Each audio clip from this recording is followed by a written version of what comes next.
ito na ang pinakahihintay ninyong debate ng magkalabang pagkagobernador ng ating lalawigan. Ipinakikilala magkabilang panig. Ang nasa kaliwa ay ang ating kagalang-galang na gobernador, si Jose Pepe Ilustre.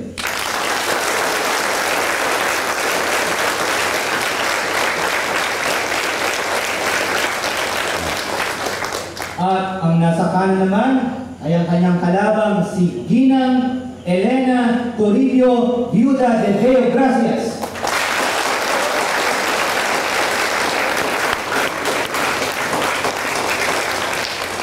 Nag-toss point sa likod ng entablado ang magkabilang panig upang malaman kung sino ang unang magsasalita. At si Gobernador Ilustre ang nagwagi.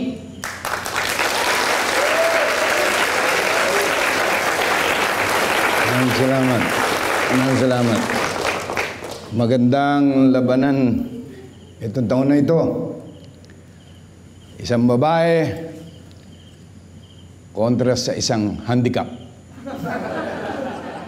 Pwede natin ipagmalaki sa buong bansa na itong labanan na ito ay hindi nakukuha sa palakihan.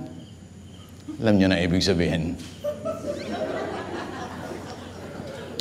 Alam nyo, kilala ko ang aking katunggali. Dati ko siya naging kaklase sa high school. At kung hindi nyo na itatanong, niligawan ko siya. Pero mas inuna niya ang kanyang ambisyon makatapos ng kurso sa Maynila. Sa kabutihang palad, ika nga. Nakilala ko, niligawan ko, sinugot naman ako, pinakasalan ko, at ngayon asawa ko, walang iba kung hindi si Lucia Ilustre.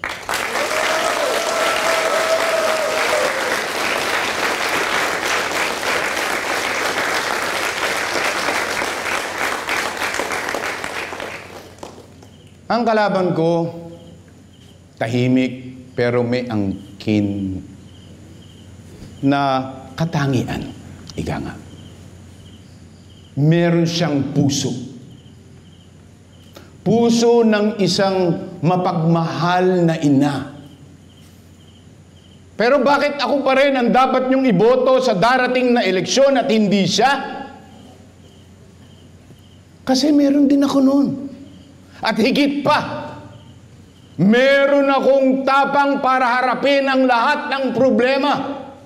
Hindi ko inaalintana ang aking kapansanan para makawala lang sa mga problema. Mga kababayan, ang aking kalaban, marunong, talino, may puso, mabait,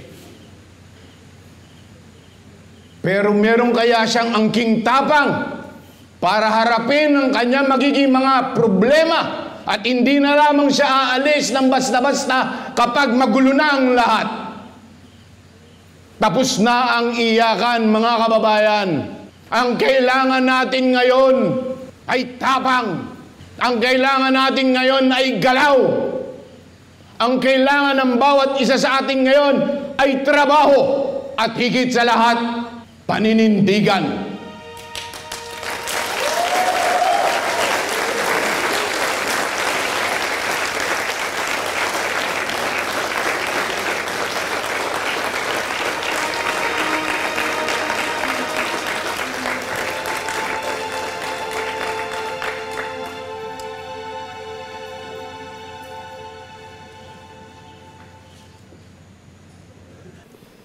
Wala na akong iluluha para sa sarili ko. Pero umiiyak pa rin ako para sa ating probinsya. May sakit ang probinsya natin at hindi si Gobernador ang pinatatamaan ko. Matagal ng pilay ang ating progreso. ang ibang probinsya. Tumatakbo na patungong pagbabago. Pero tayo, iika-ika pa rin.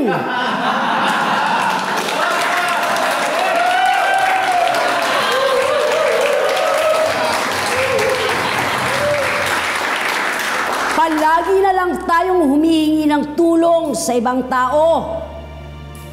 Hindi ba panahon na para iwaksin natin ang masamang ugali na ito?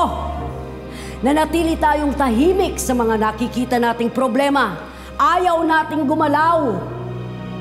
Hindi naman totoong may aaksyon para sa atin kung bakit ganito. Iisa pa rin kasi ang nagpapatakbo sa probinsyang ito. Panahon na para sa pagbabago. Gumising na tayo sa bagong umaga.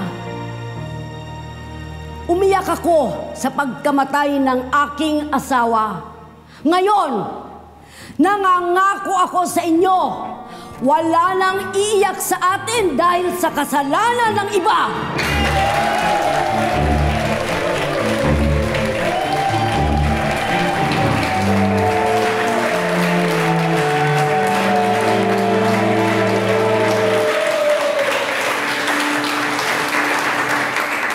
Bira naman.